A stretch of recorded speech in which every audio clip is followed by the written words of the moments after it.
Fala pessoal, o André Marques aqui e hoje o vídeo é um pouco diferente. A gente vai sair um pouco do contexto do Zapier e entrar em um novo contexto, né?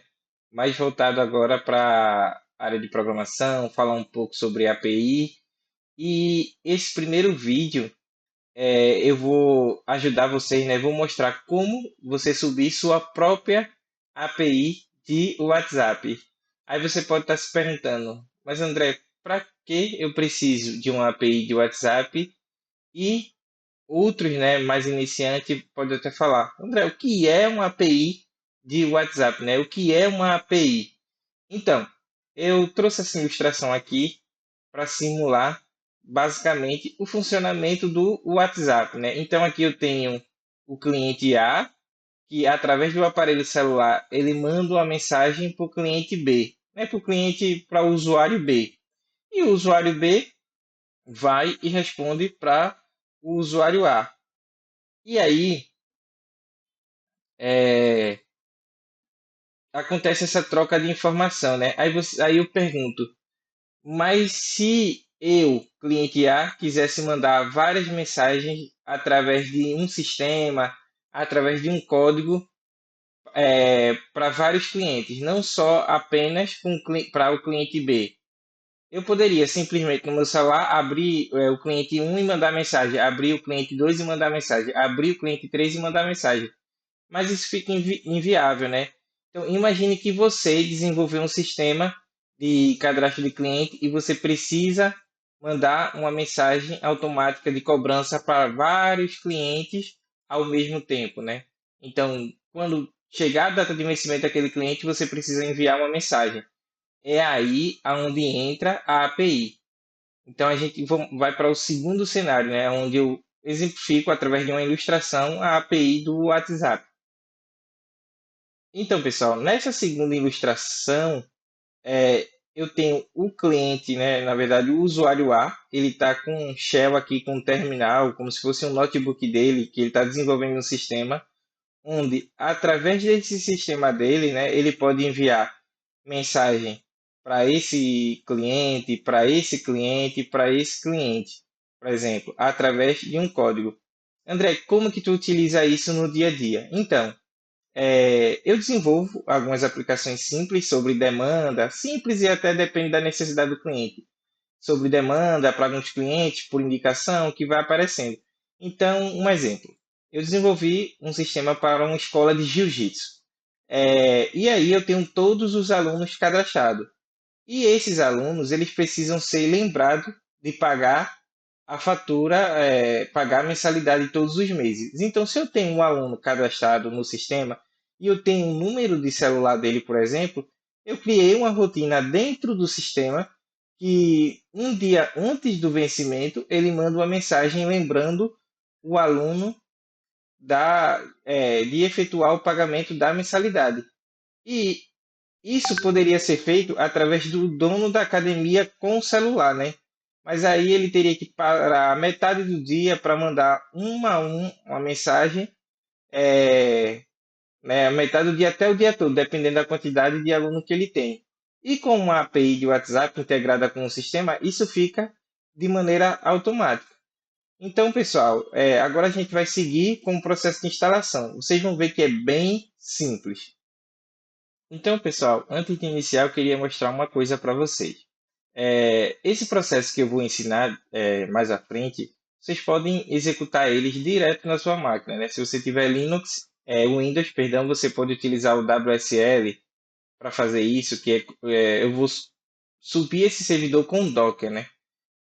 Então, se você utilizar Linux, fica mais fácil ainda. Só que a sua máquina, ela tem um IP local, né? E a partir do momento que você desliga seu notebook, a sua API vai ficar fora do ar. Então, hoje eu vou estar utilizando esse servidor aqui. Foi esse servidor que eu contratei, né? A Hostbit. Eu tenho esse Cloud VPS, duas vCPU, 8 GB de RAM, sem 8 GB de disco NVMe, perdão. Ele custa R$ 89,00, mas a gente contratando anual fica R$ 46,00. Aí você pode estar se perguntando, poxa André, eu vou pagar R$ 89,00 ter a API do WhatsApp?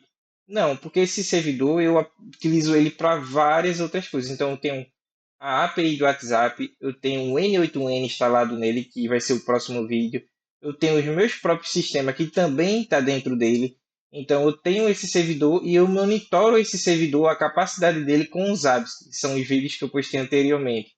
Então eu vejo se ele ainda aguenta eu colocar mais algum recurso, vou lá e coloco. Então é isso. Agora a gente vai para o terminal, onde vocês vão ver que é bem simples o processo de instalação. Então vamos lá. Então, pessoal, quando a gente contrata, né, um servidor, a gente ganha de cara, né? Na verdade, não ganha.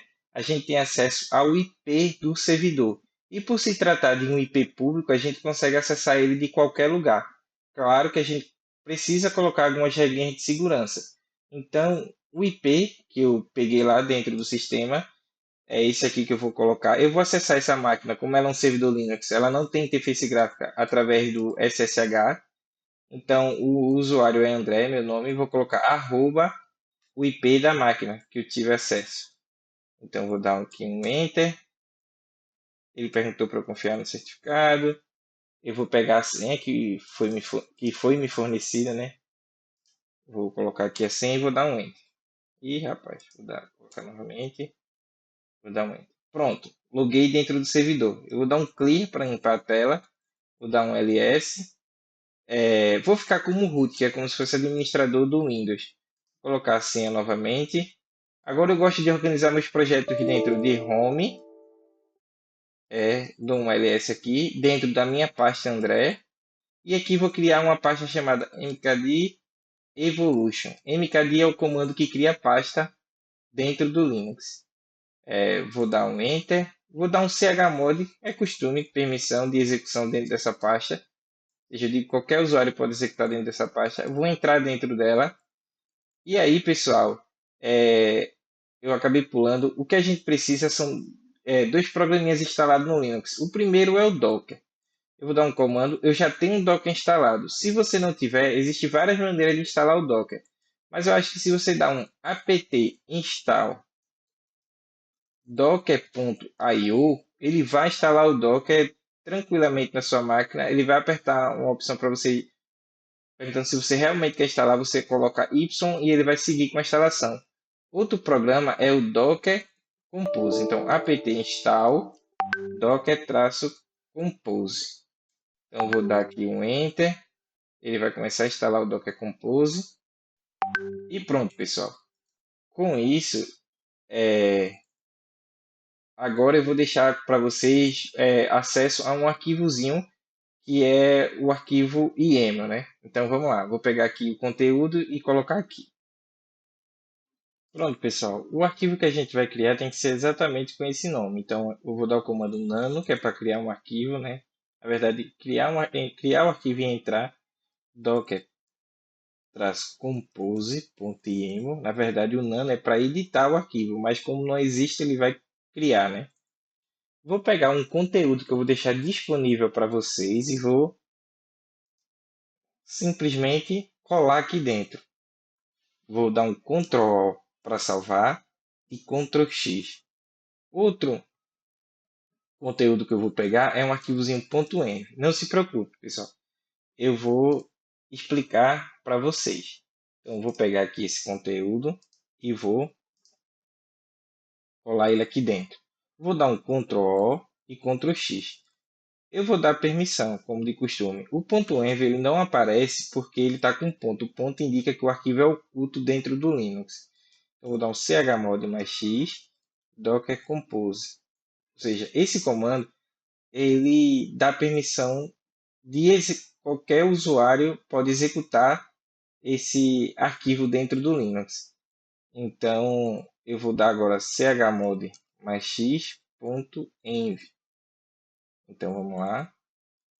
Como eu vou executar ele como root, eu iria ter permissão nesse arquivo, né? Então, mas mesmo assim, eu gosto de dar essa permissão, porque caso eu tente executar com outro usuário no futuro, eu não venho a ter problema. Então, pessoal, teoricamente agora a gente só precisa dar o comando docker compose Então, quando começa a escrever o DOM tab, up "-d". Mas antes disso, eu vou explicar para vocês um pouco, né, o conceito de Docker, né? André, por que Docker? Por que não subir, configurar isso tudo dentro do Linux? E o que é que tem dentro daquele arquivo Compose? Então vamos para a primeira pergunta. Por que Docker? Eu achei essa imagem aqui na internet, até desse link aqui, que vai exemplificar. No começo, quando eu comecei a trabalhar com tecnologia, o que que acontecia? Eu lembro que quando eu cheguei como estagiário na primeira empresa que eu trabalhei, a gente tinha um servidor, né? Eu acho que vocês estão vendo minha mão, para uma aplicação. Então, eu tinha a aplicação A, eu tinha um servidor. Eu tinha a aplicação B, eu tinha outro servidor. Eu tinha a aplicação C, eu tinha outro servidor. É, Só que isso é muito custo. Por quê? A aplicação A ela não está consumindo totalmente o recurso da máquina. Então, eu não precisa, eu tinha, perdão, a aplicação A ela não está consumindo totalmente o recurso da máquina. Então, eu estou com recurso ocioso. Então, o pessoal inventou, né, desenvolveu o que a gente chama de virtualizador, né, virtualização. Ao invés de eu instalar o meu sistema direto no servidor, eu instalo um sistema de virtualização parecido com o VirtualBox, mas para ambiente de produção a gente utiliza VMware, Hyper-V, e dentro de um programinha desse a gente instala as máquinas virtuais Linux. Então, com um servidor eu consigo criar várias máquinas virtuais com um sistema Linux. O tempo se passou e o pessoal novamente na tentativa de economizar recurso e até mesmo entregar software mais rápido, né? Fazer deploy mais rápido, ter isolamento de recurso, inventaram o Docker. O que é o Docker? Eu tenho um Linux agora, né? Esse Linux pode ser instalado num servidor físico ou pode ser uma VMware. E dentro dele eu instalo os meus containers. Então, imagine o seguinte, eu posso instalar o Postgre, que é um banco de dados, um comando direto no meu Linux, papapá, dou um monte de comando, ele vai escrever um monte de pasta do Linux, mas eu posso simplesmente com um comando Docker subir um post, um banco de dados. Então ele exemplifica aqui. Eu tenho um hardware, eu tenho um sistema operacional que pode ser Linux ou Windows, eu tenho um Docker instalado, né, que é apt install docker.io, e aqui eu tenho app1, app2 e app3. E agora, voltando para o terminal, eu tenho esse arquivo de Docker Compose. Por quê? Porque eu posso simplesmente subir os containers isoladamente. Subo o container do Postgre, então Docker run Postgre, subir o container da Evolution, subir o outro container do Redis, mas com o Docker Compose eu coloco tudo estruturado dentro desse arquivo e dou um único comando e ele sobe toda a stack, né? A gente chama de stack. Então, eu vou aqui em Docker Compose.yaml. Aí a gente vem aqui agora em a primeira imagem, perdão, acho que eu acabei fazendo besteira. Nano Docker Compose. Deixa eu ir lá para baixo, porque eu vi que eu copiei o ponto .env aqui dentro. Não, tá tudo certinho. Não sei o que aconteceu aqui não. Então, aqui eu tenho a versão do Docker Compose, aqui eu tenho o service, e aqui eu tenho o primeiro container, que é o Postgre. Então, eu digo aqui, ó, a imagem dele é Postgre, ou seja, é como se fosse uma mini máquina virtual. O pessoal mais avançado de infraestrutura vai me matar, mas é como se fosse uma mini máquina virtual com tudo que é necessário para rodar um Postgre. Então, aqui eu falo qual é a versão, aqui eu coloco o usuário, a senha e o nome do banco, né? Mais abaixo eu tenho o container da própria Evolution. E aqui eu tenho um container do Redis, que é um banco de dados de memória. André, e aonde tu conseguiu esse container da própria Evolution? Porque o Docker ele segue o conceito de imagem. Então, como eu desenvolvo a aplicação, na hora de colocar essa aplicação no ar, eu crio a minha própria imagem e eu dou um nome a ela. Então, essa imagem é bem legal. Depois a gente pode falar mais avançado sobre Docker. Mais um exemplo. Essa imagem, eu digo qual é o sistema operacional para rodar o meu sistema, eu digo quais os programas que tem que estar instalados e depois eu gero uma imagem. E essa imagem eu posso colocar num Git, num Docker Hub, que outras pessoas podem baixar e usar esse sistema. O mesmo aconteceu com o Postgre, a equipe do Postgre criou uma imagem, o mesmo aconteceu com a Evolution, o mesmo aconteceu com o Redis. Então eu vou dar um Ctrl O aqui, Ctrl X para salvar. E eu vou dar esse comando, docker-compose up. Se eu der só o up, ele vai começar a carregar aqui no meu terminal e eu vou ficar com o terminal preso. Então eu vou dar o "-d" para ele subir o container e depois liberar meu terminal. Aí vocês vão ver. Lembrando, eu estou numa máquina Linux virtual e provavelmente quando eu instalo o Docker é como se eu tivesse uma outra máquina Linux dentro do meu terminal, né? Mas essa máquina Linux ela é bem pequenininha, porque ali só tem os recursos necessários para rodar o Postgre, por exemplo. Ali só tem um recurso necessário para rodar a Evolution.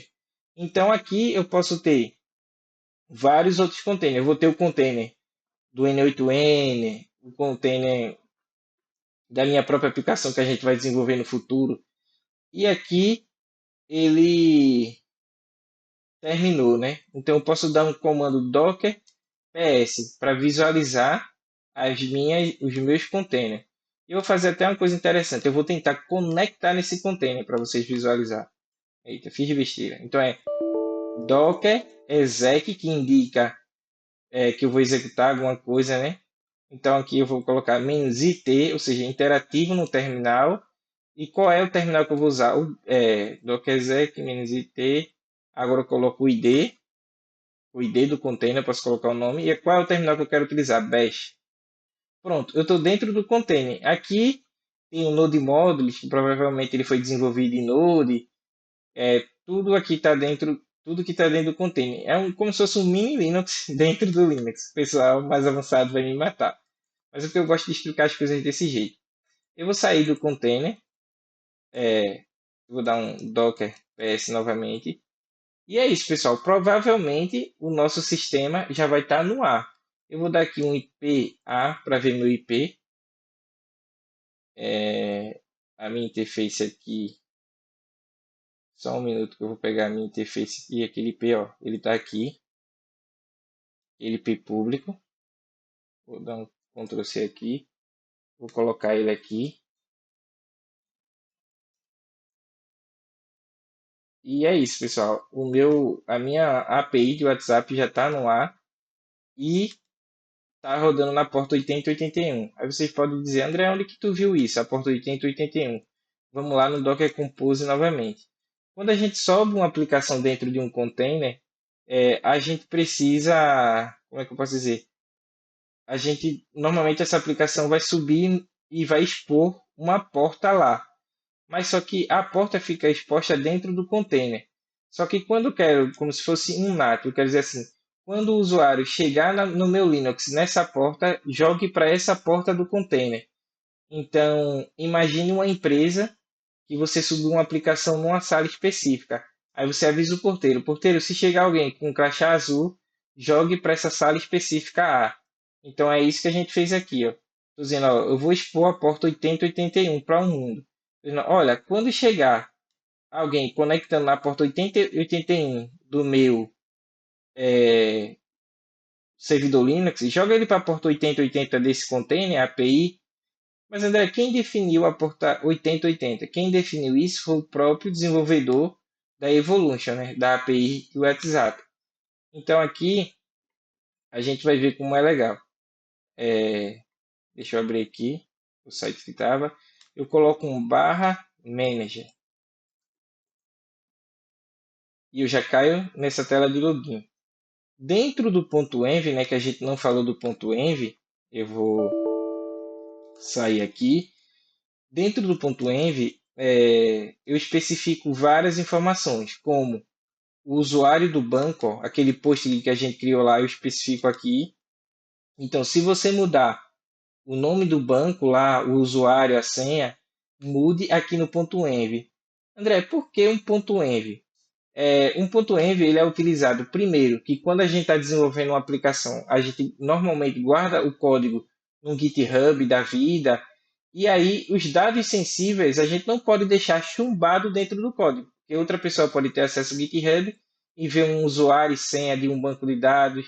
Então a gente utiliza o ponto .env a princípio para essa situação e também para algumas coisas que a gente precisa mudar no sistema e não precisa ser exatamente dentro do código do sistema. Como, por exemplo, se eu quiser mudar aqui o nome do banco que o sistema vai usar para se conectar, eu não preciso mexer no código do sistema, né? Então a gente utiliza uma variável de ambiente. Lá embaixo, a senha para entrar dentro do painel da Evolution, onde vocês vão já iniciar suas instâncias, é esse token aqui, ó. Então lembre de quando vocês pegar esse ponto .env, vocês vocês trocar esse token, né? Porque senão uma pessoa pode ter acesso à API de vocês, se ela souber o IP, né?